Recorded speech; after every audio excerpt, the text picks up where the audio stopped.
afternoon and good evening to you, wherever in the world you are. Welcome to TFH, the Full 100. Today is Friday, the 15th of May, and it is the weekend. However, it is a weekend of mixed feelings. Guys, today I want to address a call to action for those of you who watched my 3 previous call to action videos, 1, 2, and 3. Should be up to speed with the story and with what our call to action actually means. We are calling for a union of black nations. We are calling for a uniting of all black countries, regardless of oceans and mountains, regardless of distance. If you're black, we need you in the union. We need to speak with one voice, we need to speak with one army, and we need to speak with one Security Council. So guys, today, like I said, I want to address a call to action for.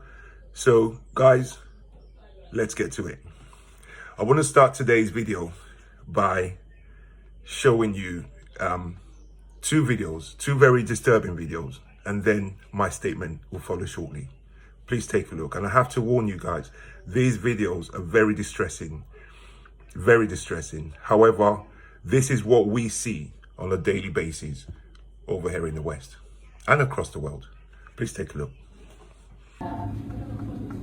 He ain't have to punch him.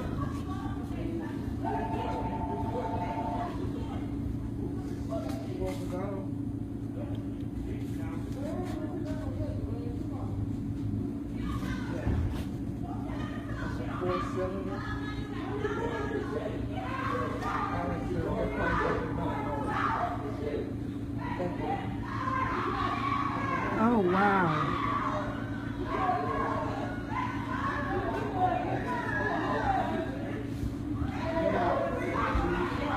He's a boy. Yeah. Move her car.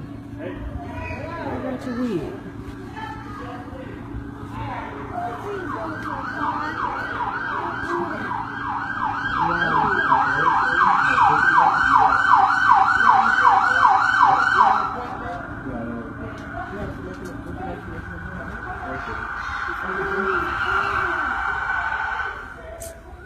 They doing all that.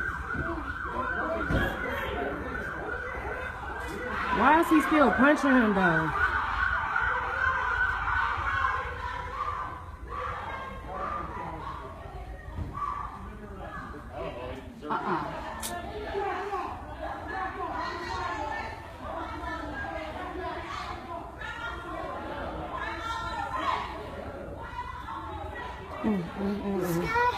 Renee, get back.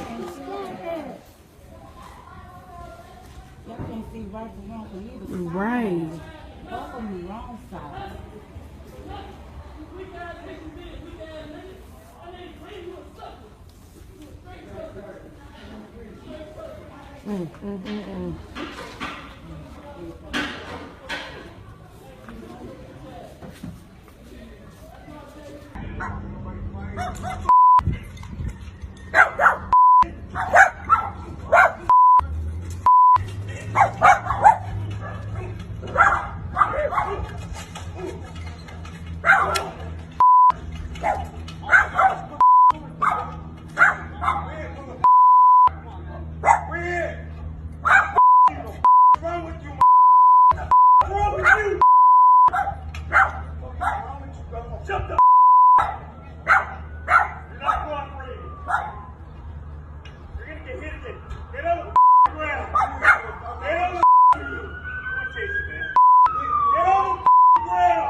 Welcome back.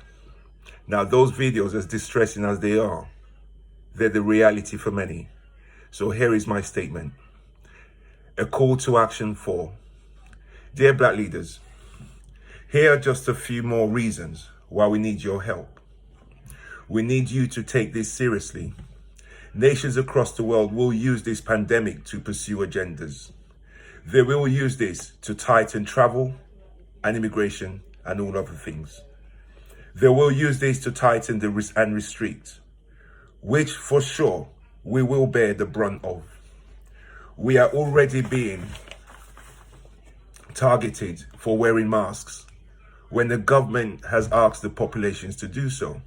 We seem to be the only ones who never seized the initiative to make change. Alone, you will not be respected.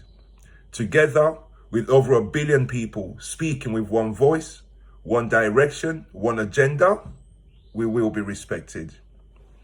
This coming together of our race has never been seen on planet Earth. Yes, it will worry some and scare some. It'll only worry those who mean us harm. It'll scare those who want to retain that scapegoat they can vilify and victimize. This must be an agenda for all nations. So I'll put my call out again to the following world leaders. President Barack Obama, Cyril Ramaphosa, President Muhammadu Buhari, President Uhuru Kenyatta, Prime Minister Abiy Ahmed, Prime Minister Mia Mottley, Prime Minister Andrew Holness, President Miguel Diaz-Canel, President Alassane Ouattara, and lastly, President Abdallah Hamdok. I address you all in the hope that this reaches you all. Before I do this, let me show you a video from a white gentleman who has had enough. Over our history, we have had the white communities help us defeat slavery, segregation, apartheid, and even the independence battles of our black nations from colonial rule. There will be many fair-minded nations across the world who will support our efforts. Now I want to show you this video of a gentleman, just an ordinary citizen who has had enough. And my question to you, world leaders, is if this gentleman can have enough of what he's been seeing through his lifetime, when and at what point do you, my world leaders, feel the same way? I must warn you, this video I could not edit. It has a lot of bad language, so please bear with me and watch what the gentleman is saying. Take a look. Hey, fellow white people, if you see a black or a brown person jogging, there's only one thing you need to do. Just one move. And that's throw them a simple wave. That's it. That's all you do. You don't have to fucking get weird and creepy about it. You don't have to hit them with you don't have to go Queen of England, nothing. Just a simple wave. And if you're not into waving, throw them a sup. Like, that's it. That's your only move. What you don't do is fucking hunt them down and murder them in the streets like a fucking animal. That's not the move. I'm so sick and tired of turning on the news, and every time it's some fucking idiot talking head being like, well, what we need to do in America is deal with inner city violence and black on black crime. The black community needs to hold itself accountable. Fuck you. When is the white community gonna start holding itself accountable for the bullshit that we pull? When are we gonna start looking at each other being like, hey man, the fuck you need all those guns for? Or hey man, you're not John McClane. This is not Die Hard. You do not have to pull that kind of fucking bullshit. You want to be like John McClane? Go fucking rewatch Die Hard. First thing he did in that movie was made friends with a black person. How about trying that? How about fucking making that your next move? But instead, we have a country full of people that look like me out here running around hunting people down in the fucking streets. Those guys aren't heroes. They're fat, redneck pussies. The fuck you need to strap up for to confront a potential bike stealer, whatever the fuck it is you think that guy did? Like, how much of a pussy do you have to be to need to go two of you and get fucking guns to ask a guy about whatever the fuck it is you think he did?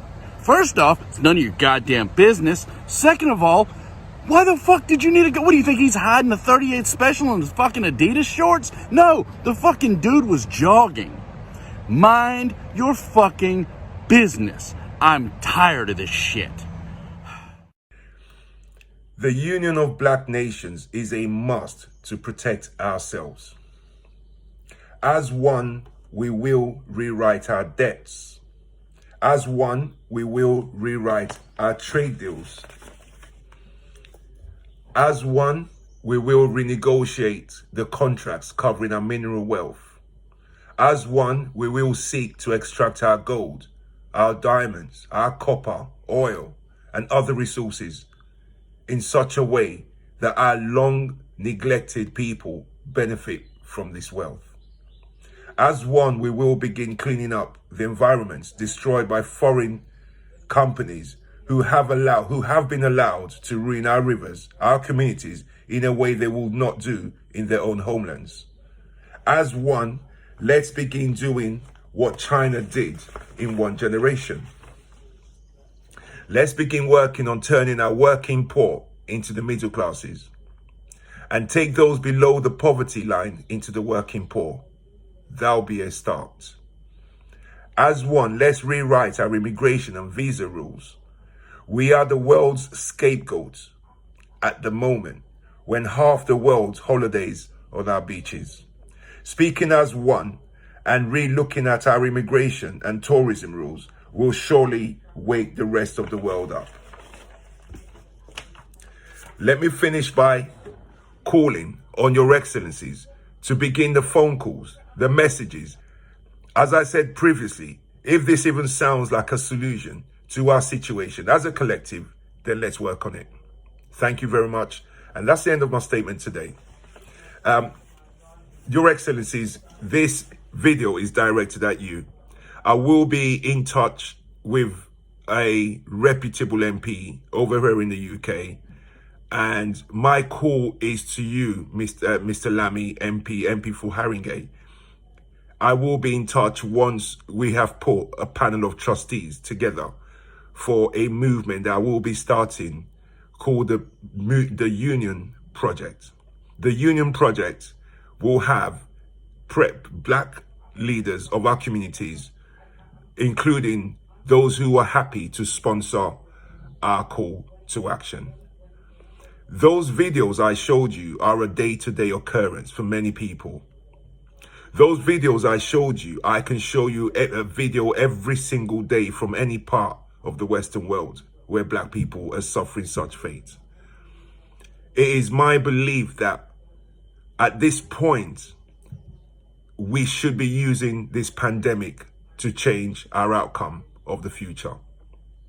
There will be many changes made, and rest assured, those changes will affect the black nations more than any. The Western nations will use black nations and black travelers and black citizens as scapegoats when this is all over. While visa restrictions have been relaxed for the rest of the world, those black nations will still be the ones held away from the border. So let me finish today by wishing everyone a fantastic weekend. And I look forward to coming back on Monday to carry on where we left off with the coronavirus pandemic. Thank you very much and have a great day. Bye-bye.